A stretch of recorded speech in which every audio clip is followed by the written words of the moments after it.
We met because I worked with someone who was a very good friend of his mother's. And she just out of the blue one day was like, "Oh, there's this guy I want you to meet. He's so nice, blah, blah, blah." I was like, "No, thank you. I don't want to meet anyone." I didn't know that they were saying the same thing to him. This went on for like about 6 months. And one day she gave me his phone number and she was like, "Here, you should call him." And I was like, "Oh, so he's one of those that he think he too good to call me." I didn't want to meet him, but don't give me his phone number either. I'm not calling. So So she I she threw didn't it know. away. On the flip side, the exact same thing was happening on my side. My mom was like, "Oh, my friend has this person you should meet," and I was like, "I'm not feeling that. I'm going to school. I just got out of the service. I was working like three jobs, and I had an infant, and I was like, there's just no. So I was throwing her number away as many times, if not more, than she was throwing my number away.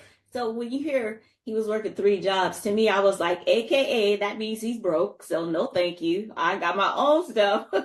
I'm good. Okay. So we met at after my Christmas party out of the blue. He was invited. I didn't know anything about it until the day that we were going. My friend called me and she was like, "Hey, I just want you to know he's going to be there." And I was like, "Who's he?" She's like, "Oh, the guy, Ernie. We've been trying to get you to meet." And I was like, "Oh, I'm not going." She's like, "No, you gotta go, blah, blah, blah, whatever." So ended up going to the Christmas party.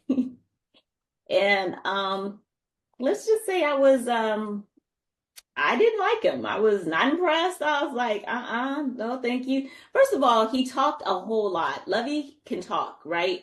These questions, I'm like, I know you are not asking me 50 million questions. So he likes to say, I went around telling everybody that he was a nerd. I didn't tell everybody. I did tell my family because I was like, how they think I'm going to be with him? Because what? We don't even look like we matched. So let me see. About a week later, so actually, this is the funniest thing too. At the end of the party, Shirley, we were sitting there. The party was over. I don't know why, but we were just sitting there. It was the three of us at the table. And she said, "Did you guys exchange numbers?" And we were like, "No." She was like, "Exchange numbers." So we exchanged business cards. And he called me on Wednesday and we talked. And I was like, "Okay, he's nice, He may not be so. So Rana, So thank you. Anyway, so then we talked for the rest of the week. We would talk every day, and just so happened that there was actually a connection, and